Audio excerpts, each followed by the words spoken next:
deklarasi pembentukan IMM, Institut Minang Merdeka.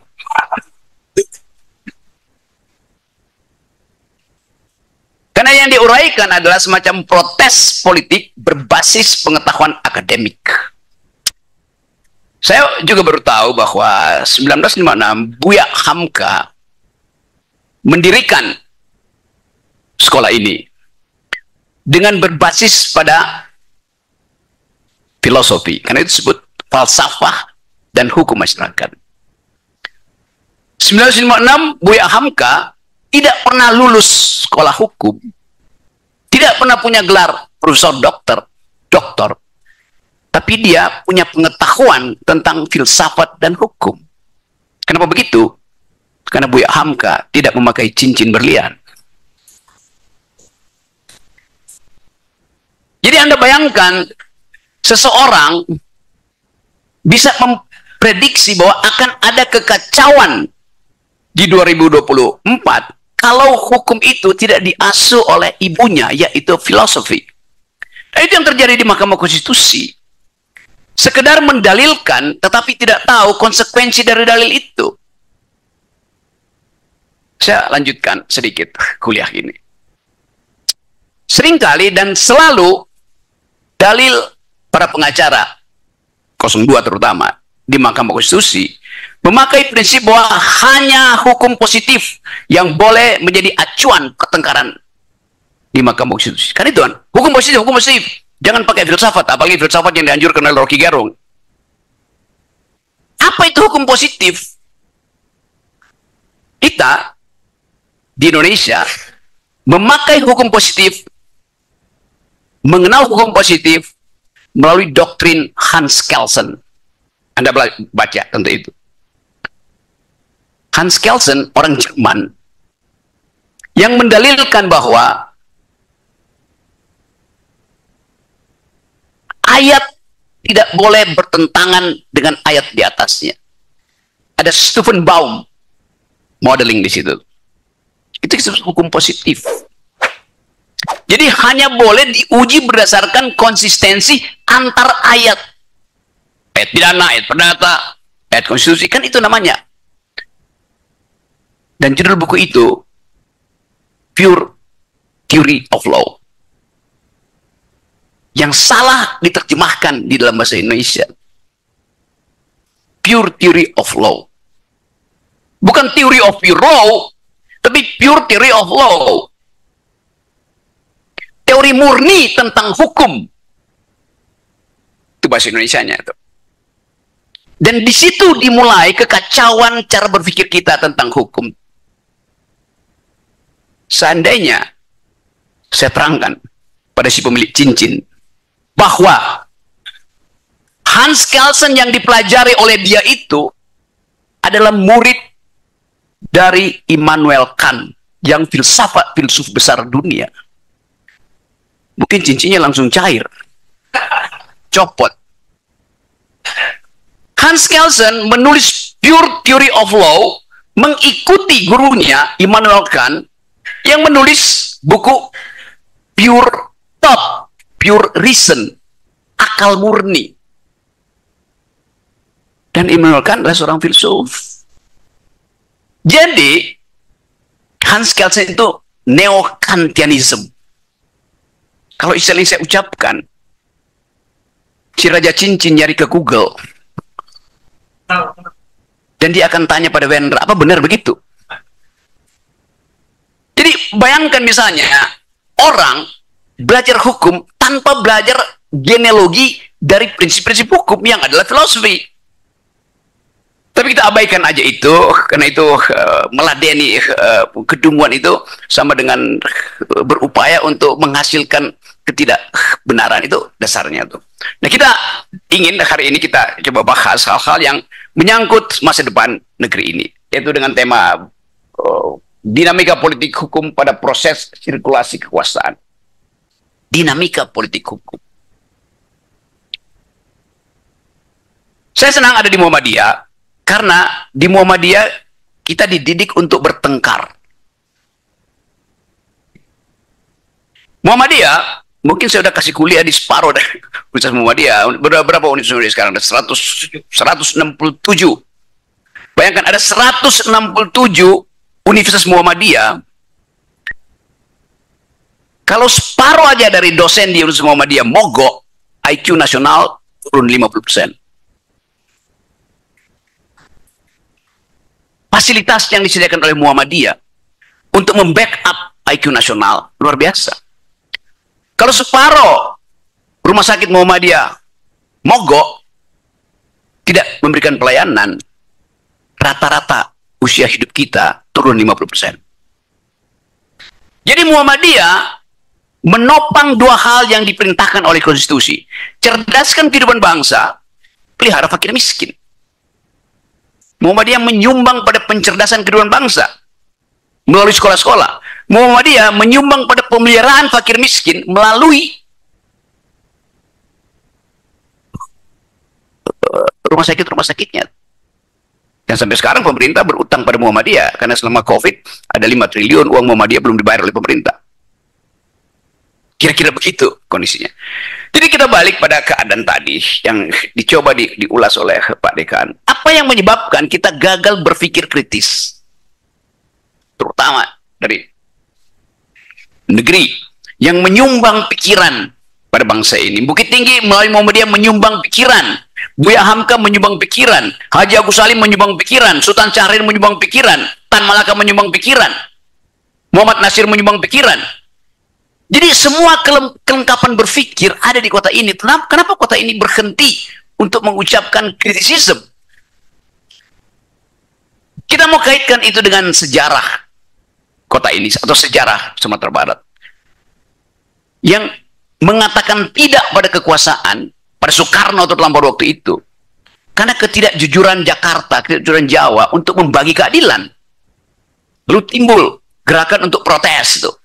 Hal yang sama dilakukan di tempat saya di Manado dengan Permesta dengan dalil yang sama tuh. Karena itu ada hubungan kemarahan antara Manado dan Bukit Tinggi.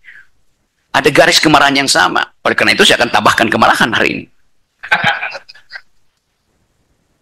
Kita hitung dari sekarang apa yang akan terjadi di masa depan kalau Pak Prabowo akhirnya mengatakan bahwa dia adalah muridnya Jokowi, dia dipersiapkan oleh Jokowi. Blessing in disguise. Beruntung Pak Prabowo ucapkan itu sehingga kita tidak akan lagi tagih dari Prabowo oposisi itu. Karena Jokowi sendiri mengatakan bahwa Indonesia tidak memerlukan oposisi. Dan kelihatannya Prabowo mengambil kembali isu itu. Karena Prabowo mengatakan, saya dipersiapkan oleh Pak Jokowi. Walaupun kita tahu bahwa mungkin sekali Pak Prabowo berubah pikiran ketika dia sudah dilantik sebagai presiden di bulan Oktober. Tetapi konsistensi seseorang itu diukurkan di awal dia memperoleh mandat rakyat. Bahwa beliau yang sudah dinyatakan sebagai presiden terpilih yang akan dilantik bulan Oktober dipersiapkan oleh Jokowi, bukan dipersiapkan oleh rakyat ternyata. Bukan dipersiapkan oleh akal sehat ternyata. Bukan dipersiapkan oleh konstitusi ternyata. Bukan dipersiapkan oleh demokrasi ternyata. Jadi kalau kita bikin refleksi bahwa pada akhirnya kita mesti melawan terhadap kedunguan politik, terhadap keangkuhan kekuasaan. Tadi dinasti Jokowi masih berlanjut. Bobi mengangkat namanya sendiri. Tapi itu bukan nepotisme. Sama seperti soal Gibran, bukan nepotisme yang kita udah bahas berkali-kali, Bu. Kalau begitu Gibran itu siapa? Anaknya Jokowi? Bukan. Ponakannya Paman Usman? Bukan. Lalu siapa? Kan bukan nepotisme, bukan keponakan, bukan nephew. Jadi bayangkan, argumen dari Mahkamah Konstitusi bahkan tidak paham basis dari pengertian nepotisme.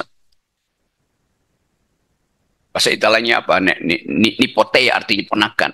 Orang Inggris ambil alih jadi nephew. Orang Indonesia terjemahkan nepotisme.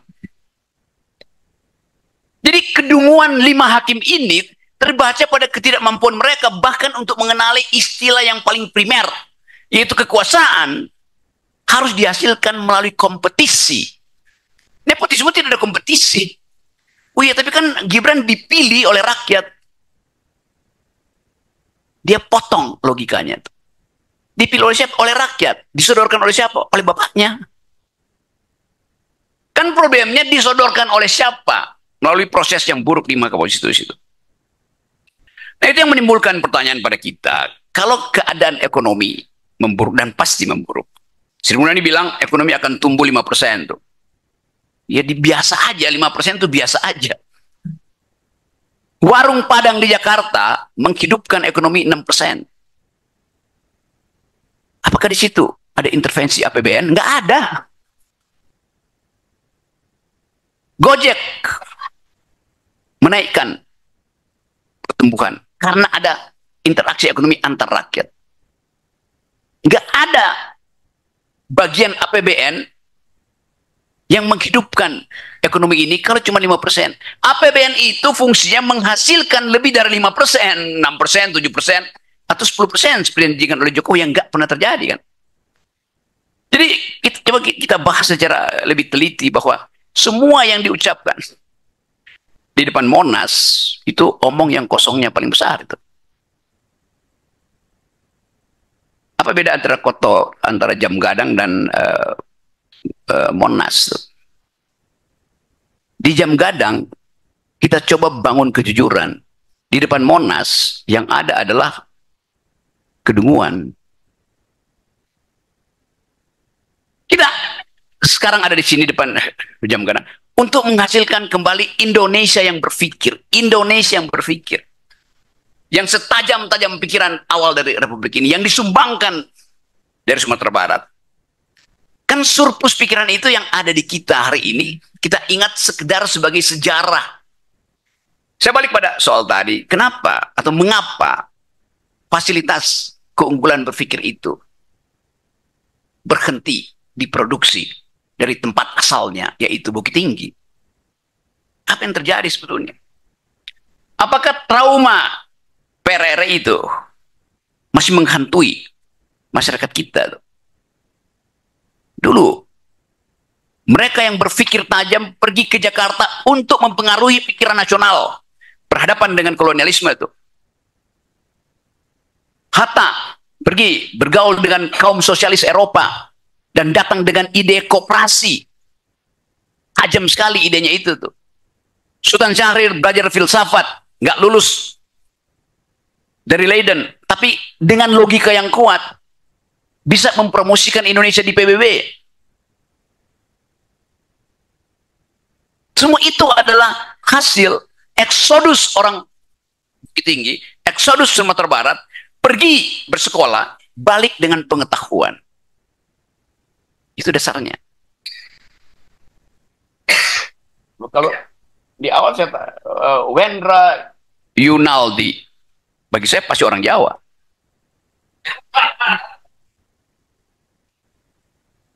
Ada trauma untuk memakai nama Minang.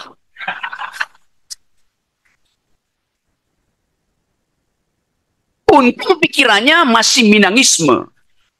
Sangat Minang itu, yaitu oposisi. Berkelahi pikiran tuh, bertarung dalam ide itu. Jadi nggak usah peduli dengan nama. What is in a name? Kata Shakespeare tuh. Saya balik pada duduk perkara kita. Kebangsaan kita tuh. Kita bicara tentang kebangsaan di Jam Gadang. Sementara yang ada di depan Monas adalah kebangsaan. Dialektika itu yang bisa kita uji. Mengapa kebangsaan menguasai kebangsaan? Karena ada konsekuensi untuk mengatakan bahwa kebangsaan dihidupkan dengan imajinasi. Kita ingat buku yang ditulis oleh pemikir seorang Indonesianis dari Cornell University, Ben Anderson, menulis buku The Imagined Community. Indonesia is the imagined community. Komunitas yang dibayangkan. Bangsa itu bukan yang ada sekarang, tapi yang dibayangkan. Karena itu kita ditarik terus untuk berpikir apa ide kebangsaan di depan itu. Bukan sesuatu yang sudah selesai. Konsep nation selalu dalam kondisi in the making, ongoing. Kita isi itu. Dengan apa kita isi itu? Ya dengan pengetahuan. Supaya kita bisa bertanding dengan bangsa-bangsa lain di wilayah yang sama pengetahuan. Tapi kalau kita hitung dari sekarang, keinginan untuk melihat Indonesia berpengetahuan dibatalkan oleh statistik bahwa IQ nasional kita hari ini tinggal 78. Sedikit di atas simpanse. Datanya begitu keadaan kita tuh. Kita bicara tentang kampus merdeka, tapi kehilangan kemerdekaan untuk berpikir. Jadi semua sinyal yang diucapkan dari depan Monas itu mengganggu akal sehat kita. Begitu kita mau berpikir kuat, maka kita diancam oleh undang-undang ITE. Kemarin hari Senin,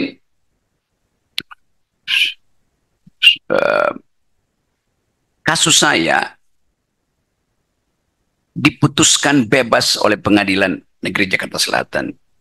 Hakimnya hakim yang berpikir. Dia katakan bahwa Rocky Gerung berhak untuk mengkritik kebijakan pemerintah. Yang paling tinggi adalah kritik terhadap presiden. Karena itu ucapan Rocky Gerung, ini putusannya punya begitu, bahwa Jokowi bajingan tolol, itu tidak boleh diperkarakan.